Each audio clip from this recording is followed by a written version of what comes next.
another Sunday riff off with Rochelle Bryant, my girl. I love her, and myself, Ashley Elizabeth Packard. This is Transformational Truth, an expectation-free space where you get to come as you are. There's an open invitation just for you to journey with us into the heart of transformational truth. And every couple of weeks, we take some time and we spin a wheel with topics where we've got all sorts of things on there. They're just things that we are interested in digging into and things that we're interested in exploring. And we hope that you are stepping into this journey with us and enjoying discovering more about yourself in the process. Good morning, Rochelle. Good morning, everyone. Good morning, Ashley. Has become my favorite 2-week activity where we can just connect and bring you certain things. And then my favorite part, of course, is hearing what your thoughts and feelings are on everything. You know, when Ashley and I started this space almost a year ago, last July, I can't believe it. We're going to have an anniversary celebration. So much of what we talked about was creating a space not only where we serve others, but a space where it serves us. And I think that that's what makes this so special and so exciting. And it was just kind of like on my heart to share this, that in any space where we show up to serve others, we need to make sure that we're balancing it out and that it's also serving us. And that's not selfish. It's not self-serving. It's not any of those negative words that we associate with things when we're getting something back. It's not going into that space only to receive, but to make sure that whatever you're doing has that counterbalance of it's for you and for the ones that you're loving on at the same time. So I just felt like I needed to share that this morning. I really love that. And it actually makes me think of that video that you and I were talking about earlier. I'm going to post it in our Transformational Truth group, but it was all about frequencies and how the highest frequency that we have is when we're our most authentic selves. And I think you and I are really actively trying to create this space where there's just an open invitation for anybody who is ready to step into their own authenticity, to come and to dig and to do all of that. And we're attempting to do that in how we lead this group and how we facilitate this group. And so all of these topics on this wheel that we're getting ready to spend, they're all very authentic things that you and I are working on or have worked through, or are things that we are watching in the world and in the people we love around us, knowing that it's work that needs to be done. Things that, I don't Exactly. know, Yeah. it's I worth our had a time and thought. effort. Yeah, I had a thought the other day where it was stepping into a relationship of any kind. Mm, Do we step into it because of what we're going to receive, or do we step into it for what we can give? hmm And that's just a question that was kind of on my mind that I think might be aligned with whatever lands on the wheel today. I'm feeling like it might have something to do with it, even though the wheel is totally randomized. Totally But is. I feel, I've been going through a few things, with certain, as your frequency gets higher, sadly, sometimes lower frequencies drop off, in terms of relationships, friendships, all that kind of stuff. Yeah. And I step into a relationship with what I can give to the relationship. And I think sometimes people step into things of what are they going to get out of it, and if they're not getting it, then it's easy for them to step out of Mhm. it. And I think that for me personally, for this particular space, and it's a phrase that I've been using a lot lately, is just invitation without expectation. And that I don't want you to show up anyone but who you are. And I think that that's what makes this group so beautiful, is that all of the people that we've been engaging with show up Mhm.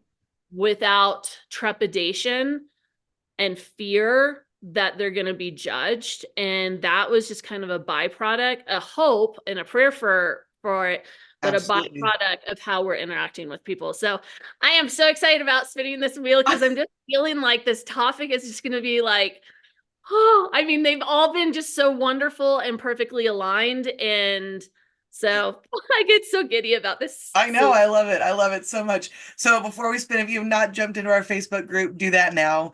And then as soon as this spins, let us know what your initial reactions are too, because that's part of what we love. So here we go. This week, Transformational Truth Riff Off is going to be about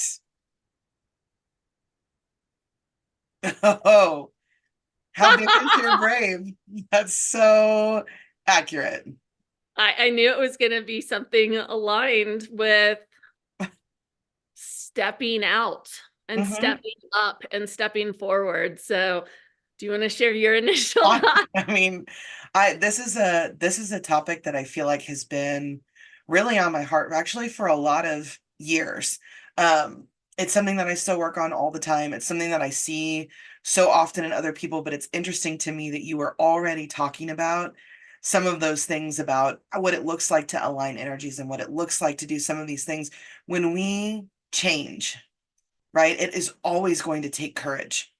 It's always going to take courage, right? And there's that quote that's always out there that's like, the scariest place to be is the same place you are now, like a year from now, right? And so I think that when we talk about how big your brave is, I don't know, there's so much that's there about when we're digging into all these different topics that we've dug into in transformational truth. You have to be willing to be brave and look in the mirror. You have to be willing to be brave and look at the circumstances that are around you, but like see more than them. You have to be willing to be brave and, be a little bit more vulnerable and, approach some things that maybe you don't want to approach right now, but you can acknowledge are in your way. I just feel like I know when we put this topic on the wheel, a lot of what we talked about was how much courage it takes, how much brave it takes to just show up and do that kind of work. And I feel like it's really, really aligned.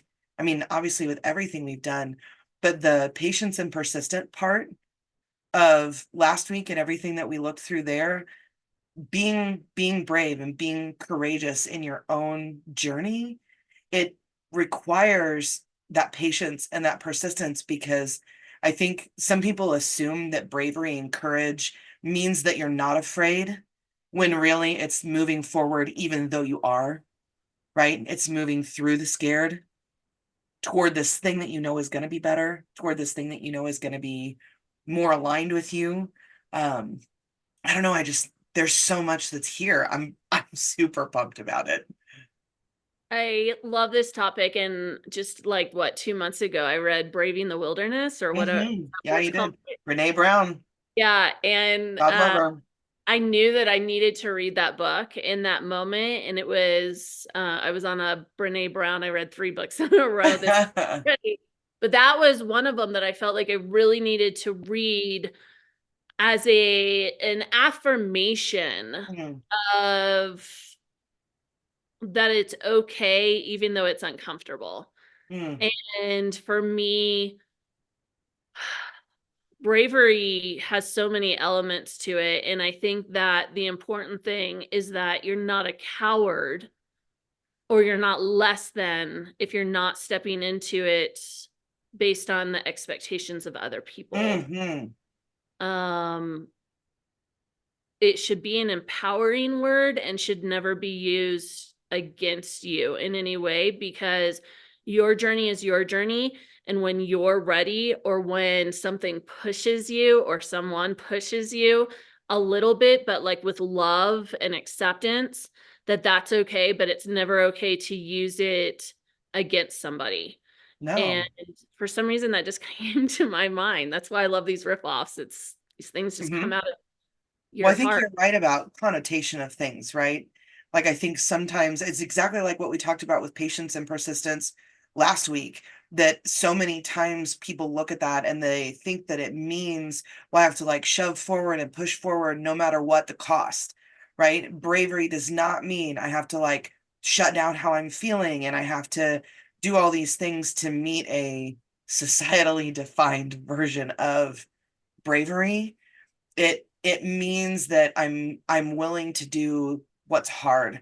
I'm willing to take this journey that's not going to necessarily be easy, but that there's this reward waiting at the end that is nothing that is ever going to be, necessarily tangible that you can like point to, but I don't know, it's something that's worth the journey.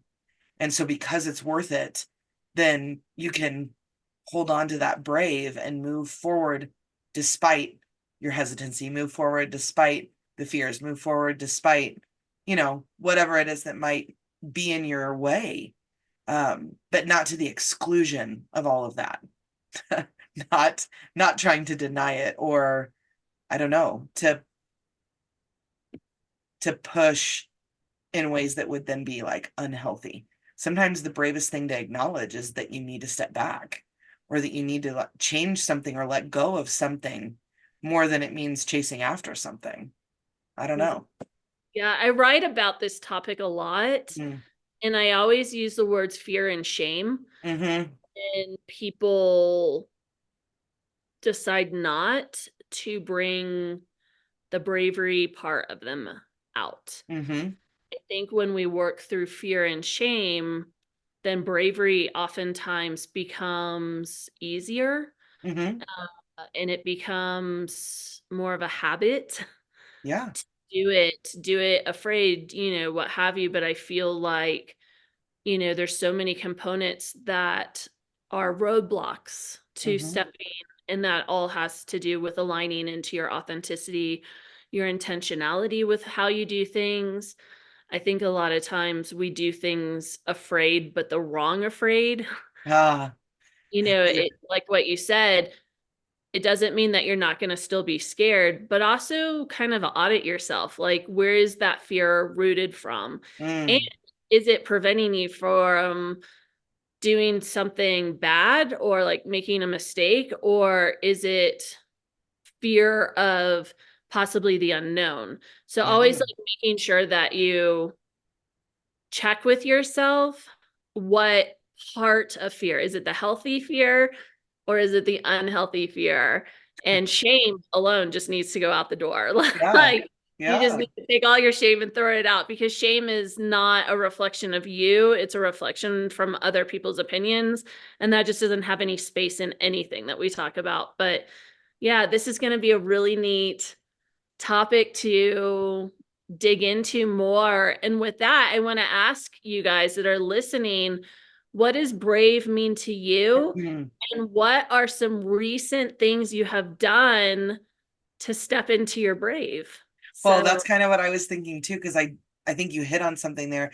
Bravery takes practice, right? It takes the same exactly what we were talking about last week. I feel like we're almost going to be able to continue this persistence and patience side of this, right?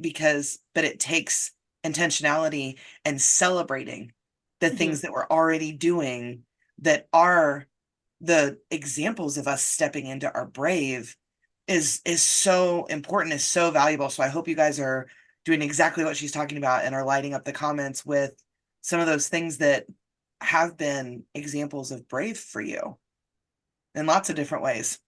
I pulled up this quote on my phone, and it's so funny that because I save things, that I see online and in different ways, and a lot of them are just things that I think challenge me in good ways. And I, at first glance, I don't know that it aligns completely with brave, but I can't stop thinking about it. And so I'm going to share it. And it says, "The truth is, I can stand alone, grow alone, be alone, but I do not want to have to."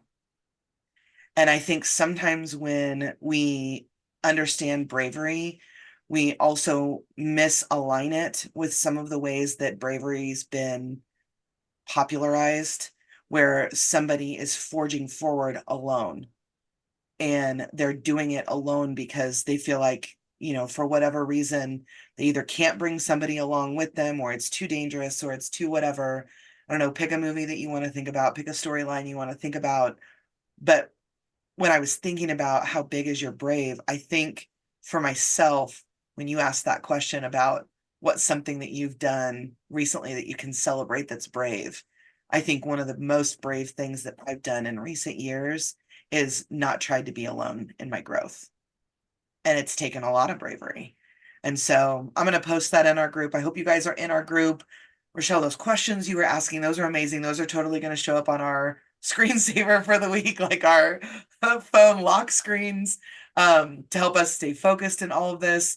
I think this is such a powerful topic, and I legitimately cannot wait to put some things together and to share some things with people. But please remember, if you are in our Transformational Truth group, it is for self-led women, right, who are stepping into their own power in an expectation-free space. So if you have thoughts on this too, that space is open for you. Please embrace your brave this week and the next week, and put some of your own ideas out there too. Rochelle and I are just facilitators of this space, starting conversations. You are always welcome to go in there and to post the things that you know, or that you feel, or that you question, or whatever. We would love to see that there. Exactly. And I can't wait to digger, deeper, dig deeper Here it is. into our brave together. Agreed. Oh my goodness, this is going to be amazing. Again, go ahead and share this episode. We would love to have you like, comment, share it, and we would love to see you in our Transformational Truth Facebook group, where the magic of all of this really comes to life. We love you guys. Have a great week.